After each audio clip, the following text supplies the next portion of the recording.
Di sini saya akan memberitahukan cara membuka DXDiag, menjelaskan DXDiag, prosesor, RAM, VGA, dan sampai menghapus folder.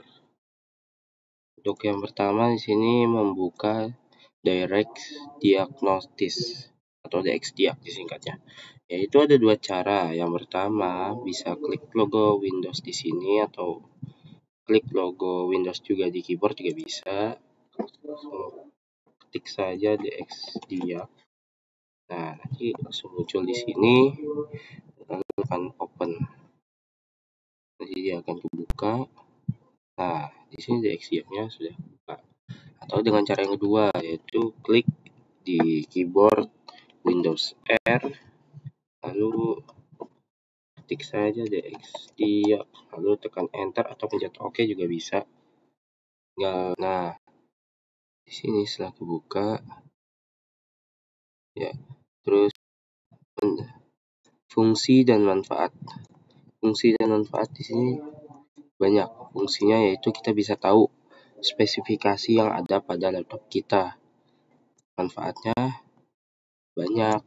Kita bisa tahu jenis prosesor yang dipakai apa, RAM-nya berapa, terus kecepatan gigahertz-nya berapa. Apa itu bisa tahu. Nah, terus untuk yang selanjutnya menjelaskan prosesor pada DXDiag. Nah, di sini prosesor yang digunakan laptop ini yaitu AMD Athlon Silver 3050E with Radeon Graphic. Artinya VGA-nya di sini menjadi satu dengan prosesor dengan 4 CPU dan kecepatan CPU-nya 1,4 GHz. Nah, di sini untuk selanjutnya menjelaskan RAM pada DXDiag. RAM di sini tertulis dengan memori karena RAM itu adalah singkatan dari Random Access Memory, yaitu memori di sini 4096 MB RAM. Artinya dia 4 GB RAM. RAM-nya 4 GB. 1 GB itu 1024 MB. Terus selanjutnya menjelaskan VGA pada DXDiag. Karena di sini tadi VGA-nya menjadi satu dengan prosesor, berarti di sini nama VGA-nya yaitu AMD Radeon TM Vega 3 Graphic, manufakturnya Advanced Micro Device, chipnya AMD Radeon Graphic Processor 0x15D8, dari type-nya internal DEC 400 MHz, device type-nya full display device, total memory 2231 MB, artinya 2 GB. Display memory atau sini dalam kurungnya yaitu VRAM. VRAM-nya 498 MB. Share memorinya 1733 MB, 1 GB. Mengetahui kapasitas hard disk HDD, bisa HDD atau SSD. Ada dua cara,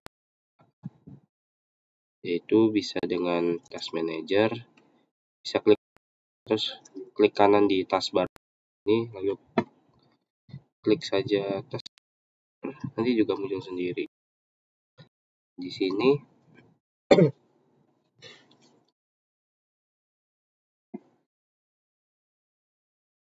disknya itu C, kapasitinya 239 GB. Atau bisa dari file explorer juga bisa. Tinggal klik disk PC, terus di sini ya ini sebenarnya udah langsung tahu sih 126 GB free, artinya yang bisa dipakai itu 126 of 237 GB. Dan di sini udah ketahuan. Kalau mau lebih spesifik bisa klik kanan di mouse, terus properties.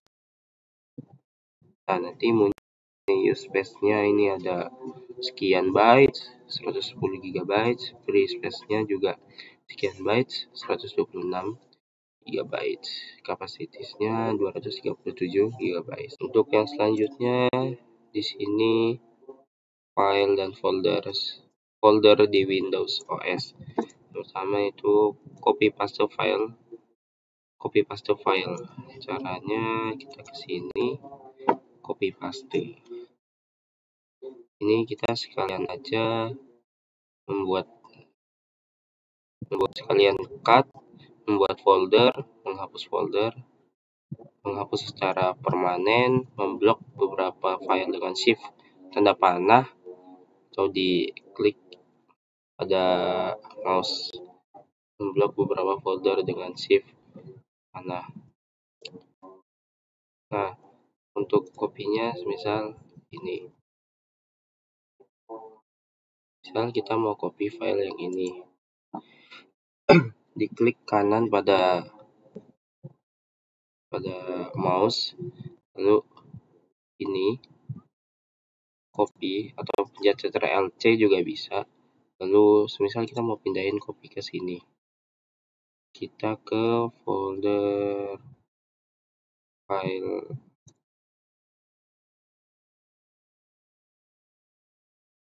SMK14. Sebentar. Nah, di DKV misal kita mau naruh di sini. Nah, untuk membuat folder itu klik di sini kiri atas new folder. Terus kita kasih nama semisal tugas baru. Ini semisal. Lalu klik 2 kali pada folder tersebut. Lalu kalian untuk pastenya bisa klik kanan lagi di mouse.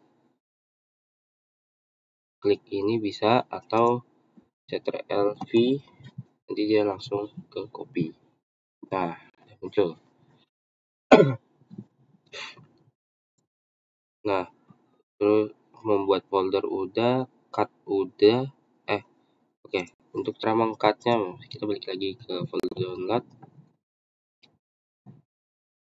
Untuk cut-nya, nah ini kalian bisa misal select pilih satu, terus kalian bisa kontrol panah, tanda panah ke atas atau ke bawah, atau biasanya pakai mouse ditarik begini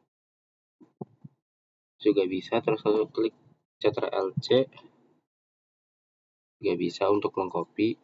Nih, karena ini ingin memindahkan atau di cut, klik kanan pada mouse, lalu klik icon gunting. Ini ada shortcutnya Ctrl X, klik saja, terus terserah kita mau naruh di mana aja, bebas. Misal kita taruh di tempat yang tadi, SMK14, DKV,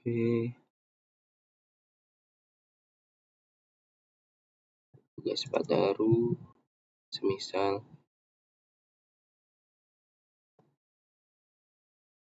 Nah, kalian bisa klik kanan di mouse lagi, lalu klik icon ini. Nah, karena ini satu file udah ada, kita bisa skip aja. Dan ya, untuk yang selanjutnya, menghapus file atau folder. Ini bisa klik kanan. Misalkan mau hapus, kita bisa pencet icon ini, delete. Tapi itu tidak kehapus permanen. Dia masih kesimpan dalam waktu beberapa hari kayaknya. Kemungkinan menghapus file atau folder secara permanen. Nah, di sini saya ingin menghapus folder ini, misal klik kanan secara permanen ya, ini menghapus secara permanen. Klik, atau biasanya saya select, terus klik di keyboard Ctrl Shift Delete.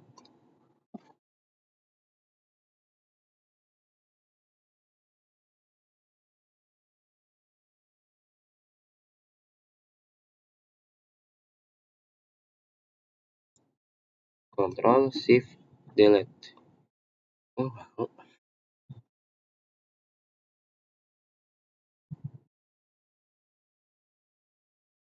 Oke, misal saya mau menghapus 3 foto ini, di select all aja, terus Ctrl Shift Delete, klik di itu.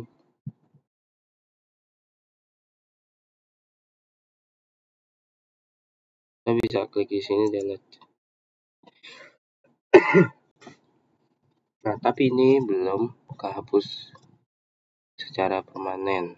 Kalau untuk menghapus secara permanen, biasanya dipakai recycle bin.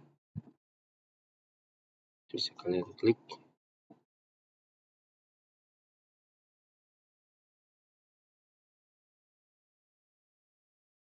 Nah, di sini muncul, kita hapus aja.